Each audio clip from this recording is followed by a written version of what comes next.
ESCON by Strategink has returned with its 4th edition, showcasing the incredible collaborative essence of the cybersecurity community. With participation from over 140 cybersecurity experts and luminaries across India, ESCON stands as a powerful testament to this collaborative spirit. This was flagged off by Pratik Tokas, Chief Knowledge Officer, Strategink, on unveiling India's Cybersecurity Outlook 2023, a CISO research by Strategink. Strategink wanted to understand the perspective of the enterprise security leaders, the decision makers. What is their perspective towards these upcoming attacks? For this, we conducted a study in the month of June 2023, where we wanted to understand, as per them, what are the different aspects, what are their challenges, what are their achievements in this field of cybersecurity. And we actually received a participation of around 1,212 organizations across India. And today we'll be presenting those insights that how these leaders, or I would say how you as cybersecurity leaders are actually trying to achieve a very sustainable cyber resilient organization, which is helping your organization propel more and more success. This was followed by a guest of honor address by Vinayak Godse, CEO DSCI, on Life on the Edge, what's new on cyber warfare. So fast it is going on basically. So it is very important that this entire external ecosystem which is working on putting obligations on us is equipped enough to help us in this journey that we'll be seeing in coming 2-3 years of time. And that's the effort as the Data Security Council of India we have been trying to put together, so that this external ecosystem with the innovation, with the research, with the effort they are putting together, apart from obligations, so they are definitely putting lot of obligations on us, apart from the obligation and liability they are putting for us for the cybersecurity, how they can really help us to really address and maneuver the challenges that we all would be hitting in coming 2-3 years of time. And that's the effort that basically we like to see, and for that we probably need support and contributions from all the security fraternity here in other individual geography plus security leadership ecosystem, so that making it understand better, so that the policies are written well, policies, the obligations are practical in nature, and more importantly, we all are preparing better for the future. And that's the effort we will be probably taking together with community that is working with us as a DSCI, but more importantly, the ecosystem that needs to be generated in different parts of the country as well. And we have been trying to do something in Kolkata to how can we boost up the ecosystem of cyber security in this particular city, as we have seen other cities like Bangalore and Mumbai and Delhi is quite mature. So how can we bring similar those kind of ecosystem here? This was followed with an intriguing panel discussion on the topic of enterprise IT security, now the boardroom agenda. Boards do realize that cybersecurity is not just a monetary risk. It is a risk which is larger than monetary risk. It is a risk of brand, right? A brand value could be in multiple billions. If you see the balance sheet, intangible assets, brand is a big value in that. And that brand goes for a toss if something were to happen and your name is published on the front pages. That's one. And the second one that I've seen is there's a lot of now oversight from the government on compliance. How you're doing, how you're prepared yourself on the latest today is the data protection rights bill. Talks of 250 crores as the penalty that you can have if you have overlooked your cybersecurity posture and you are giving away breach of privacy and so on of citizens and you don't report it. This was followed by a speech by Huzaifa Motiwala, Director Systems Engineering India and SARC Palo Alto Networks, on why Palo Alto Networks is optimistic. Gone are the days where you had to work or had the entire cybersecurity machinery had to be on-prem, had to be non-scalable and all. Now we have our entire might of cloud, the entire economies of scale, the entire compute, the entire data capability, available to us to sort of work at a real-time basis, looking at tens and thousands of these data points, telemetries. By the way, we at Palo Alto, on a daily basis, look at 750 million telemetry data. This is unique files, network devices, URLs and stuff. We see close to 1.5 million new attacks 1.5 million new attacks daily, which is helping us to get into that database and prevent close to 8 billion attacks daily basis on our customers. That's the machine scale we are talking about. It cannot be done in a normal way. The next panel discussion was on the topic of women in tech and cyber meet the trailblazers.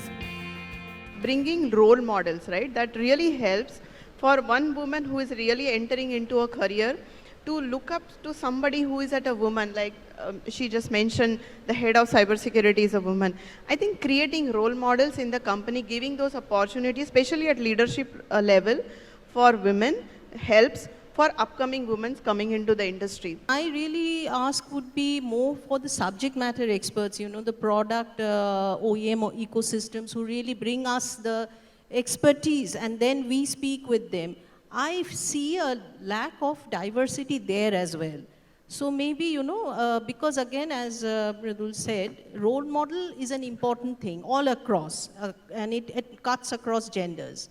So if there could be more role models from the subject matter expert ecosystem, as well as, of course, corporates and government. Government, surprisingly for me, has a larger share of women professionals in engineering than the private sector.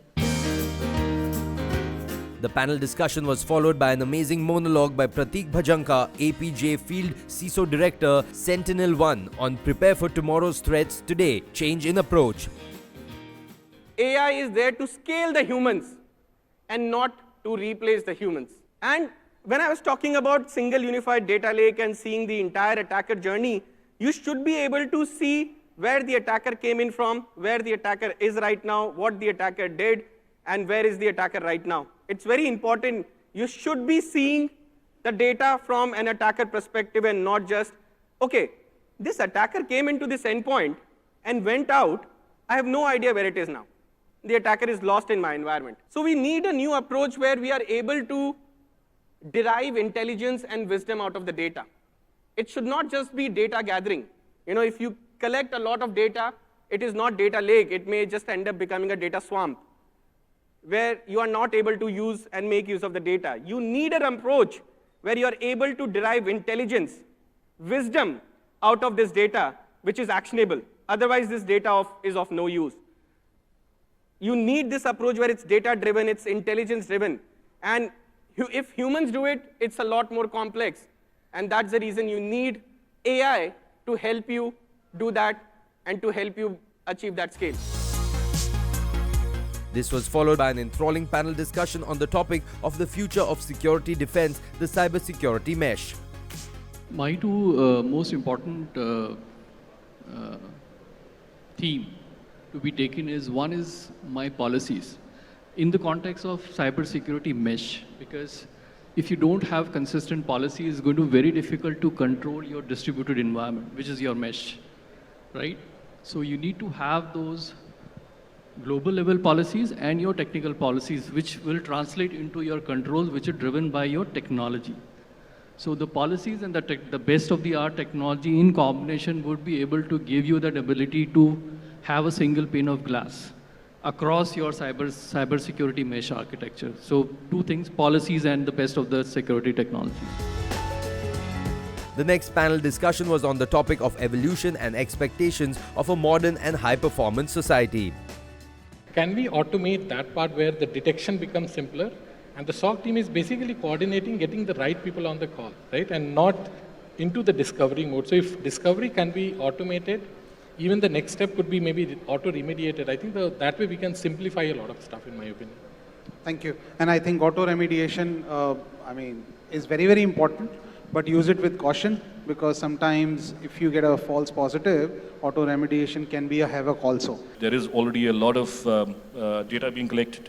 There's a lot of work which has happened in terms of determining, identifying attacks, and a similar fashion of making those attacks work in a far much more efficient, identifiable manner can only be done by, things like autonomous cyber defense. And there are several algorithms available, like weighted fuzzy C clustering models, which are tested on artificial neural networks. So I think that's where it is.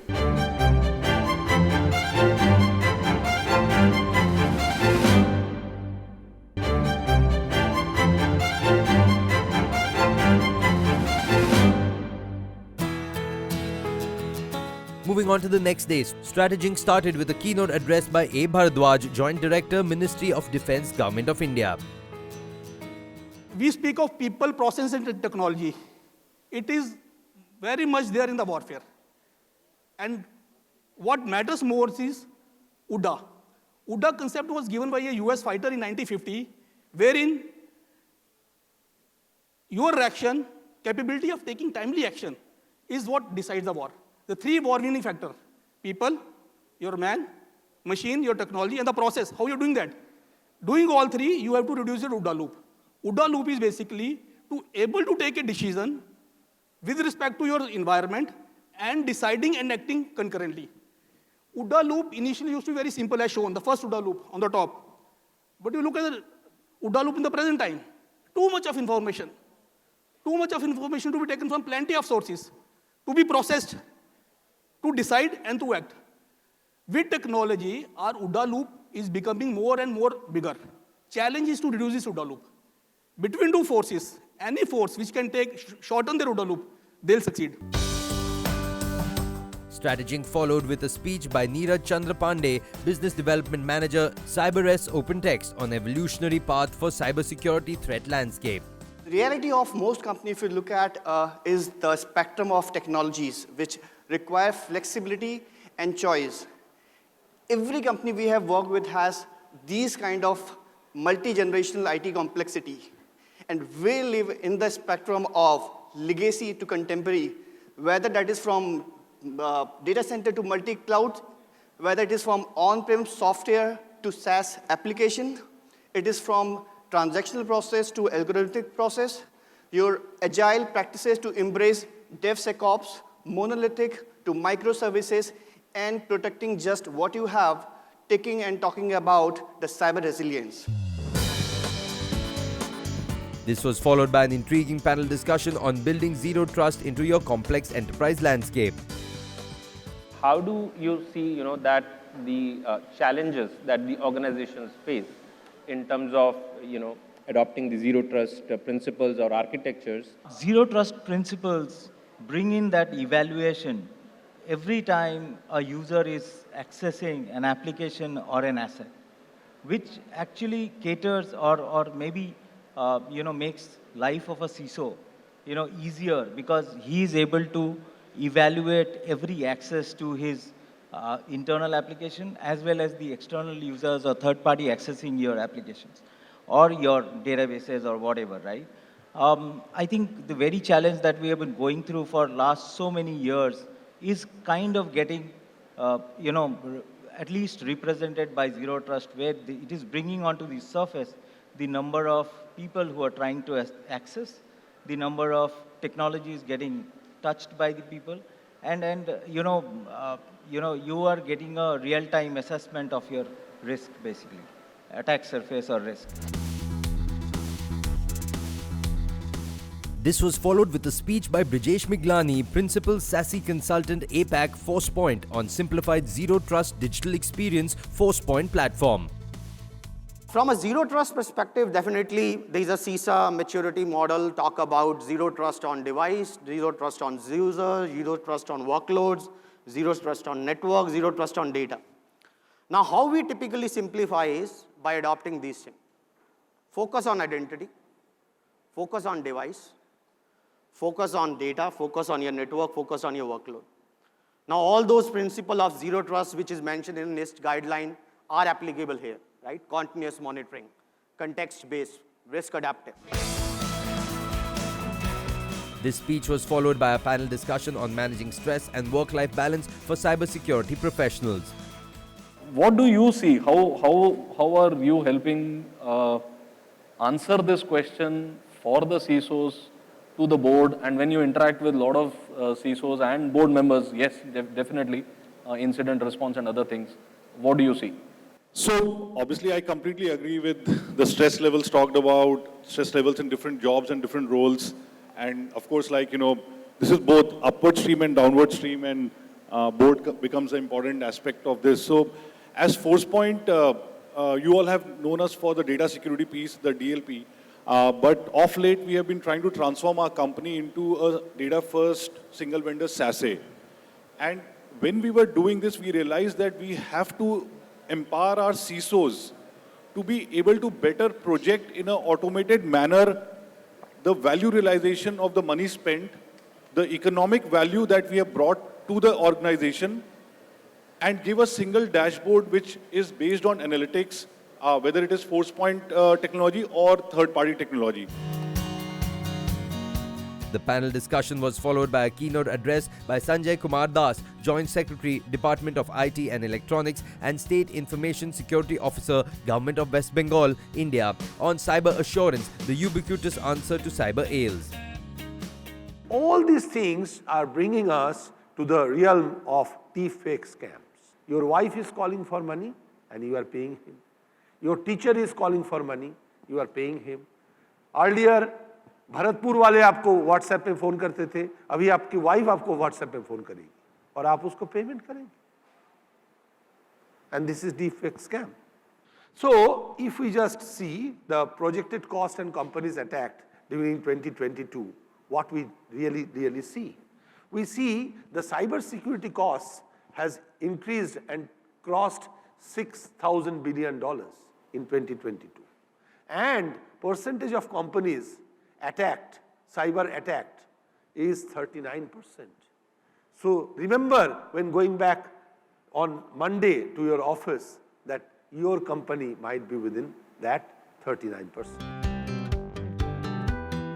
Strategizing followed with a speech by Sandeep Bhambure, VP and MD India and SAC VM Software on boardroom confidence with modern data protection. Of course, it is not easy. I mean, for all the challenges that we know today, data moving, between in a hybrid IT world, so many threats, resilience is not easy, right? It's more harder than it can be. I just want to highlight one point here, which is pertaining to the unstructured information and the universe that every one of us finds important to protect. When we look at a data center, or even the digital universe, 80% of it is unstructured data.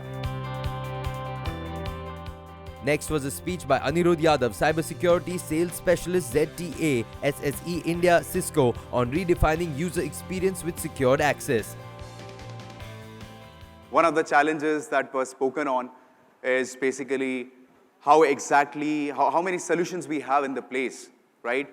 These solutions do not talk to each other. We have N number of dashboards covering these capabilities. We have N number of endpoint agents, right? Which actually creates a lot of gaps in the security, which actually makes your lives harder to manage all these solutions.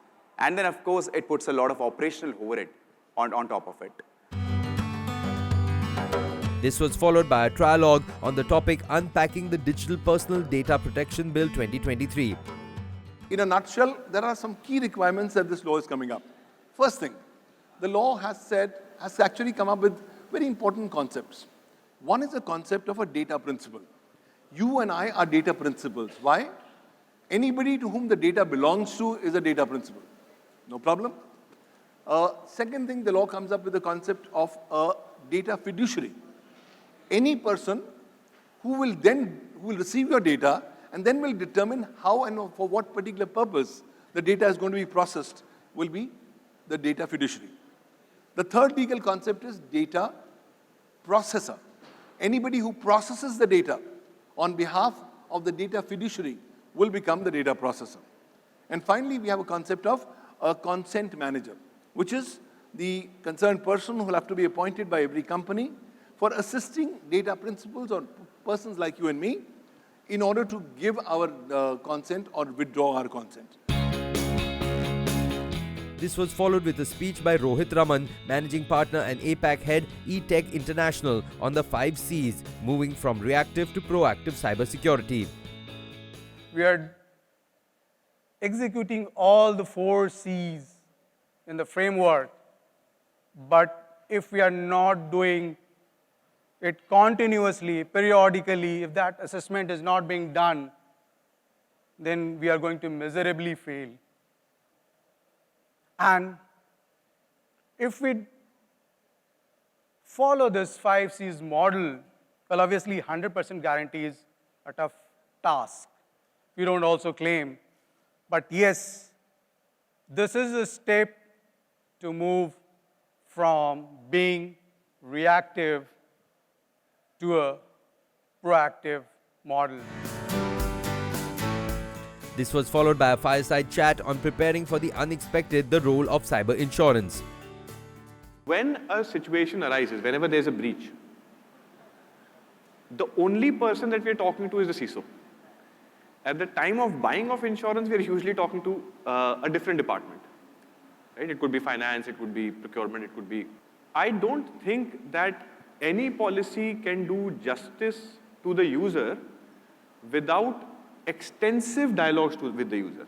And I am even more convinced after this conference that we need to do more in speaking to the user and understanding the problem. So just going in a separate way, when we purchase a car insurance, we talk about insurance coverage for riots, for flooding, plastics, consumables. Yeah. But in cyber insurance, as you said, CISOs are generally kept away, or they stay away. Or I really don't know. Yeah, absolutely. This was followed by a panel discussion on ransomware attacks, understanding, preventing and responding to the cyber threat. This was a research that was been performed by Microsoft some time back, I think 1.5 years back. And they did a sampling of close to 1,200 odd organizations which were the victims of ransomware attack.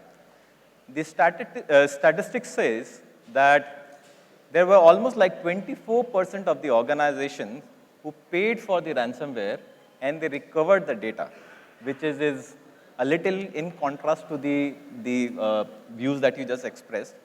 Plus, additionally, there were like 17% of organizations who paid, but they didn't recover the data. So I think that's an important message, that you need to be very, very cautious in terms of understanding which kind of attacker groups are you dealing with. And then based on that, you can take a decision whether you want to actually invest or you don't want to invest.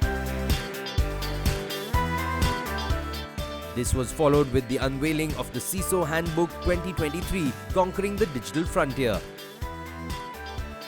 We came here and we had a thought in mind that we'll get a lot of good insights. ESCON has done it very wonderfully since yesterday, the way it started. I think it was a very insightful 2 days of interactions and learning from the eminent panelists as well as speakers that came here over the last couple of days. The content was great. Networking was excellent. We got to meet up with all the key customers that we wanted to meet. The 4th edition of ESCON by Strateging culminated on high-voltage discussions, pride and a sense of achievement. Though the curtains came down, but the search for excellence by the Times Group will go on.